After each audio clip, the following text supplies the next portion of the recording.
Bismillahirrahmanirrahim. Assalamualaikum warahmatullahi wabarakatuh. Ya teman-teman semua, kita kembali lagi belajar di materi yang ketiga, yaitu memahami fikih muamalah di properti ya agar menambah berkah. Oke, eh, jadi mungkin kalau teman-teman diceritain banyak apa namanya cerita-cerita tentang teman-teman kita yang di properti syariah itu banyak banget ya teman-teman, yang ada yang dari developer konvensional terus kemudian hijrah karena apa namanya riba gitu ya. Jadi ada developer di Jawa Tengah itu ya, beliau hijrah setelah mengalami apa namanya ujian atau ya pokoknya apa namanya pengalaman yang kurang enak gitu ya, dan akhirnya ketika hijrah dan sekarang alhamdulillah beliau sudah lebih baik gitu ya daripada sebelumnya ya, dan insya Allah juga hasilnya halal gitu ya. Terus kemudian ada juga ya, banyak dari yang besar sampai kecil itu banyak banget ya, dari yang pelaku bank juga ya, atau apa namanya pelaku riba di lembaga-lembaga ribawi gitu ya. Nah itu banyak banget kisah-kisahnya teman-teman ya. Ada yang mengatakan bahwa nanti kita akan bahas ya, bahwa itu bukan riba, itu jual beli macam-macam dah tuh. Nah itu banyak banget teman-teman ya. Nah ini makanya alhamdulillah teman-teman, berarti ketika mendapatkan materi di grup ini artinya teman-teman mendapatkan nikmat dari Allah ya. Jadi teman-teman ketika memulai bisnis tuh udah tahu duluan gitu ya tentang fikih-fikih muamalahnya ya, minimal dalam properti aja lah gitu ya, atau bisa lebih dari itu gitu ya. Karena apa ya, karena gini teman-teman ya, akan datang suatu masa ya, ini hadis Rasul nih terbukti ya, akan datang suatu masa orang-orang sudah tidak peduli lagi dengan harta yang dia dapatkan halal atau haram gitu ya. Nah ketika kita tidak memperdulikan harta itu halal atau haram, maka Allah juga tidak akan memperdulikan bagaimana Allah memasukkan di dalam neraka gitu ya, naudzubillah gitu. Nah itu dari teman-teman ya. Jadi banyak banget kisah-kisah yang sebenarnya nanti mungkin ada sesi ya, kita cerita-cerita bagaimana apa namanya, mungkin teman-teman juga pernah punya pengalaman ya, yang teman-teman yang hijrah gitu ya, pengalaman dari lembaga ribawi gitu kan, dan bagaimana ya ada yang mohon maaf yang keluarganya jadi berantakan gitu ya. Terus kemudian ada yang karirnya awalnya melejit langsung brek gitu ya, mungkin terlihat biasa tapi ternyata ketika hijrah itu lebih baik jadinya gitu teman-teman ya. Wah macam-macam dah teman-teman ya. Alhamdulillah teman-teman dipertemukan dengan materi ini, artinya Allah itu masih sayang sama kita gitu teman-teman ya. Allah itu masih peduli sama kita, jangan sampai kayak kayak yang lain gitu. Jadi kita ngambil pelajaran kepada yang lain juga. Oh, yang lain tuh begini. Jadi jangan sampai kita kayak gitu, teman-teman ya. Nah, bahkan sampai Sayyidina Umar bin Khattab itu sampai bilang, "Jangan berjualan di pasar ini ya, para pedagang tidak mengerti din muamalah." Jadi orang-orang yang nggak ngerti fikih muamalah itu aman, zamannya Umar bin Khattab tuh nggak boleh datang ke pasar gitu ya. Nah kalau sekarang kan orang nggak ngerti fikih muamalah dia udah dagang gitu ya. Nah itu bedanya teman-teman ya. Jadi banyak banget ya. Wah kalau di dalam dunia dagang, jualan, bisnis dan lain-lain ya, itu ada yang namanya riba, goror ya, akad-akad batil. Ini kalau dalam properti ya, riba, goror dan akad-akad batil lainnya gitu teman-teman ya. Nah ini, tapi kita paling menyoroti di riba dulu teman-teman ya. Karena apa? Riba ini dosa besar yang membinasakan, bukan cuma dosa besar tapi membinasakan teman-teman ya. Dosa besar itu kan ada 10 ya teman-teman ya, dan yang membinasakan itu salah satunya riba ya. Ya ini teman-teman bisa lihat hadisnya, berbuat syirik ya, melakukan sihir, membunuh jiwa yang Allah haramkan kecuali dengan alasan yang benar, memakan riba sampai memakan harta anak yatim. Ini teman-teman ya. Bayangin, dosa riba itu sama sama dengan 36 kali berzina, sedangkan zina itu dosa besar. Dosa besar sebanyak 36 kali. Nah itu makanya membinasakan teman-teman. Nah ini banyak banget ya teman-teman ya, yang akhirnya binasa gitu ya, nggak sadar gitu. Nah bahkan sampai yang berbuat riba itu nggak sadar bahwa itu tuh riba gitu teman-teman ya, bahwa itu tuh nggak boleh gitu, dan akan mencari, ya kita pada materi sebelumnya kita sudah bahas tentang blaming ya, dia akan mencari alasan, mencari penyalahan atau excuse gitu ya teman-teman ya. Nah ini teman-teman, hati-hati gitu ya, karena yang bilang itu bukan bukan saya, bukan ustadz, bukan apa, tapi Allah yang bilang, nabi yang bilang gitu teman-teman. Bahkan pintu paling ringan aja ya, dosa riba itu 73 pintu kata Rasul ya. Yang paling ringan aja itu sama dengan laki-laki berzina dengan ibu, berzinanya aja udah dosa besar, ini berzina sama ibunya itu ya besar banget berarti ya dosa riba itu ya. Dan benar-benar sangat apa namanya, membinasakan gitu ya. Dan sampai kata Allah, ketika zina dan riba dilakukan terang-terangan, nah ini bukan terang-terangan ya, mudah maklum jadinya ya teman-teman ya, itu telah menghalalkan azab Allah gitu ya.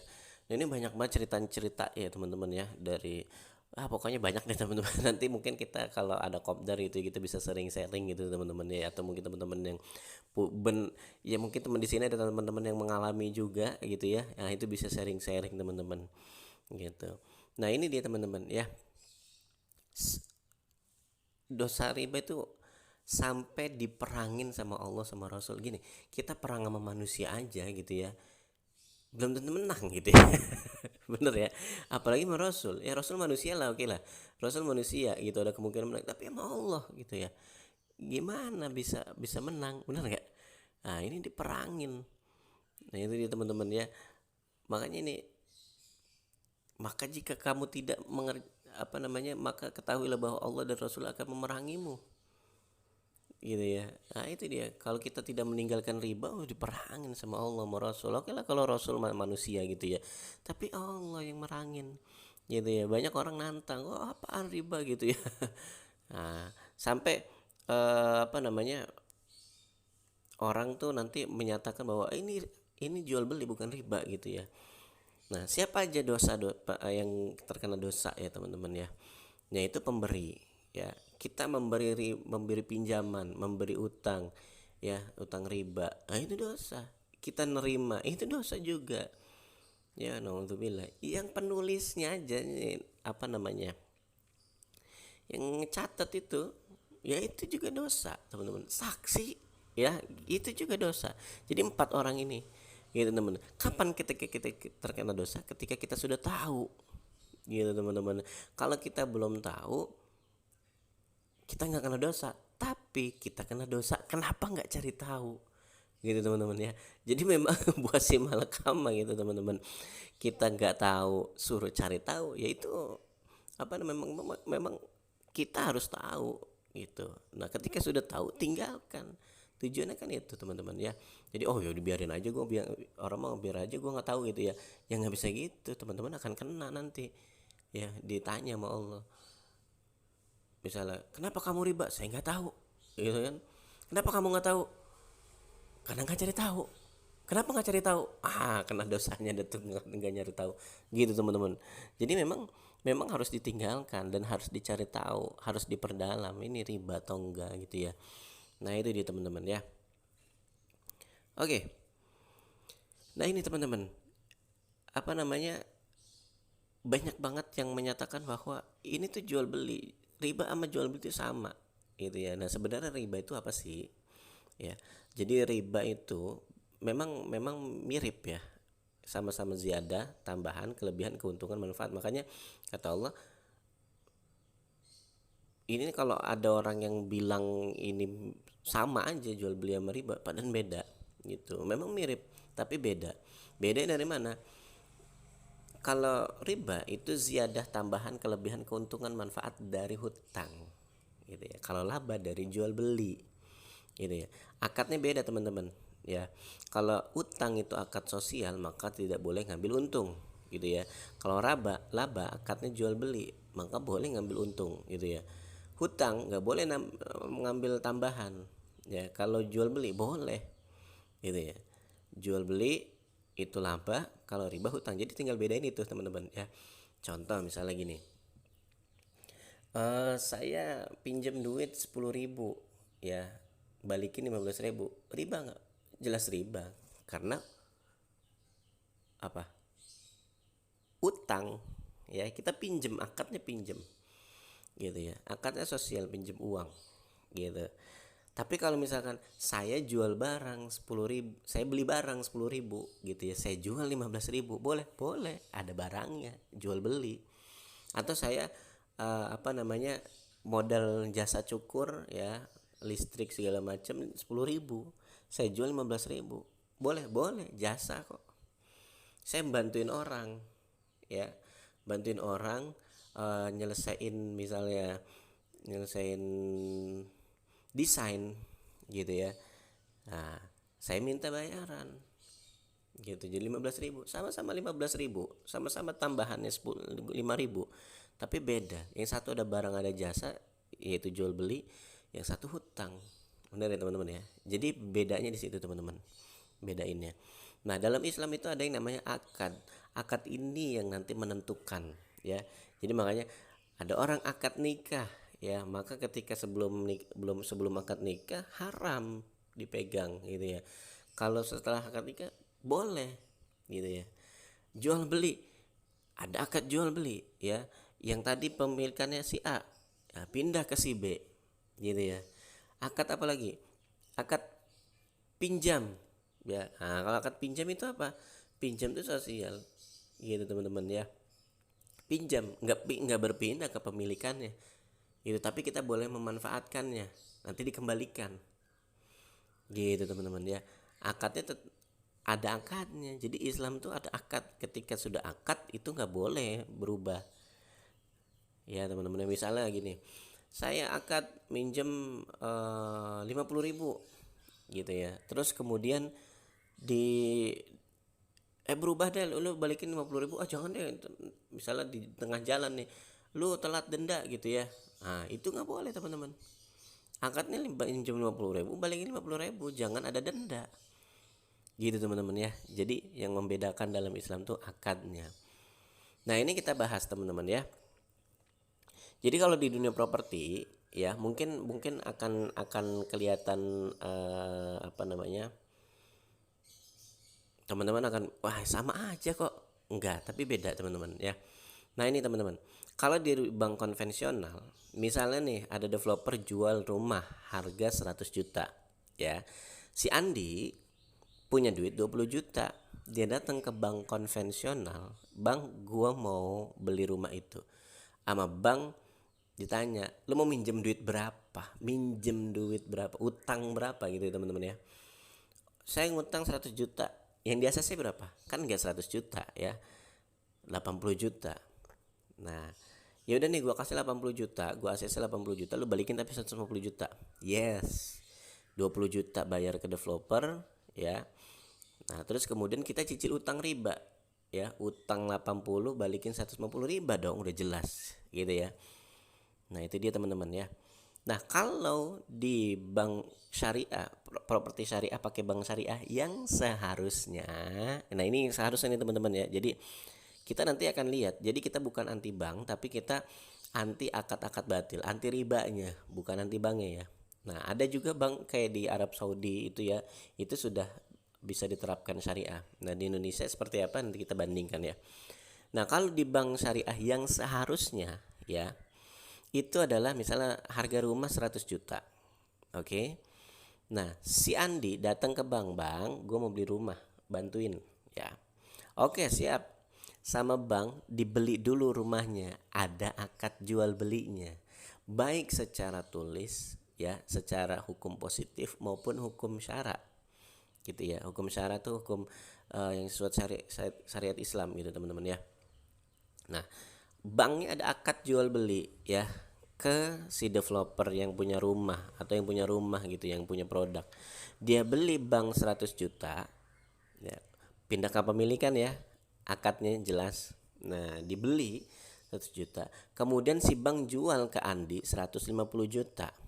Dengan DP 20 juta disetornya ke bank ya. Bukan ke developer tapi ke bank. Sisanya 130 juta dicicil ke bank dengan jangka waktu tertentu. Paham ya teman-teman ya? Jadi pindah kepemilikan tuh. Si bank beli dulu, ada akadnya. Kemudian si Andi ya beli ke bank 150 juta. Sama dengan konven tadi ya.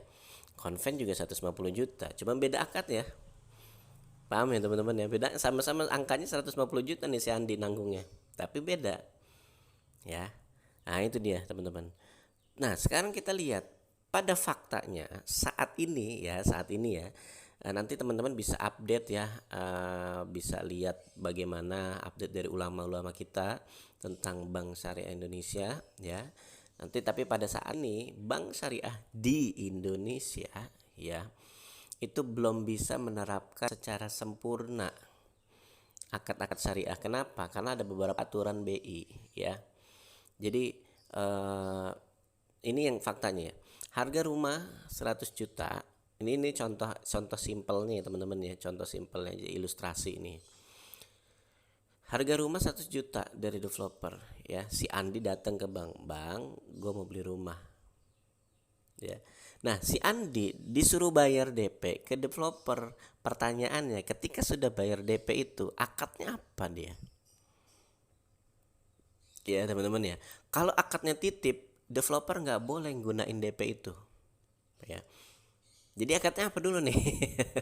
Nah, berarti kan akadnya kalau titip berarti developer nggak boleh pakai. Kalau developer pakai, itu udah zolim jadinya. Gitu ya. Nah, akadnya jual beli. Nah, kita lihat nih kalau jual beli. Andi bayar DP 20 juta, akadnya jual beli. Ya. Nah, akadnya jual beli. Ada akad nggak? Akad apa namanya, kwitansi DP misalnya nih, udah bayar DP nih, terus kemudian akad jual beli ada nggak sama developer? Nah, itu dilihat tuh. Kalau ada berarti pindah kepemilikan dari si developer ke Andi. Sekarang rumahnya udah punya Andi. Paham ya teman-teman ya? Kemudian tiba-tiba si bank ini datang ke developer yang katanya mau beli ya, mencairkan dana 80 juta. Tadi kan dia ngajuin 1 juta ya. Harga rumahnya 1 juta, tapi kan bank, nah aturan BI itu nggak boleh mencairkan dana 100%. Maka dia misalkan anggaplah 80 juta gitu ya. Nah, terus kemudian si bank itu mencairkan dana 80 juta ya, yang katanya membeli dulu di rumah. Nah, sekarang pertanyaannya, developer ada nggak akad jual beli secara minimal aja ya, secara hukum syaranya ada nggak? Apalagi hukum positif nggak mungkin ada. Kenapa? Karena bank nggak boleh punya aset. Maksudnya nggak boleh memiliki aset yang diperjualbelikan itu. Nah, jadi bank nggak boleh beli rumah itu. Jadi misalnya nggak ada akad jual beli antara bank dengan si developer. Nah, pertanyaan, ada nggak gitu akad jual belinya? Berarti secara hukum syara rumahnya sudah punya Andi, benar nggak? Nah, karena akadnya tadi udah jual beli. Kalau titip ya, berarti developer nggak boleh pakai. Kalau developer pakai, berarti apa? Zolim gitu ya. Maka akadnya jual beli. Nah sekarang kalau akadnya jual beli, berarti rumahnya udah punya Andi. Kenapa bang akad jual belinya sama si developer? Paham ya teman-teman ya? Ya, ngerti ya. Nah, kenapa? Ya berarti dia beli punya siapa gitu. Kalau mau developer akad sama si Andi gitu ya. Paham ya teman-teman ya? Nah, terus kemudian 80 juta cair ke developer. Nah, ya kan? Nah, terus kemudian Andi ya disuruh akad jual beli setelah bayar 20 juta, akad jual beli dengan bank. Sekarang pertanyaan, secara hukum syara rumahnya udah punya Andi. Ya, secara hukum positif si bank itu nggak ada akad nggak gitu. Nah, ada akad nggak? Oh, kalau ada akad itu jadi jual beli apa? Akad jual beli apa? Yun. Nah, terus kemudian si Andi cicil 100, sisa 130 berarti ya. 130 jutanya ke bank. Ini teman-teman ya. Nah, itu dia teman-teman.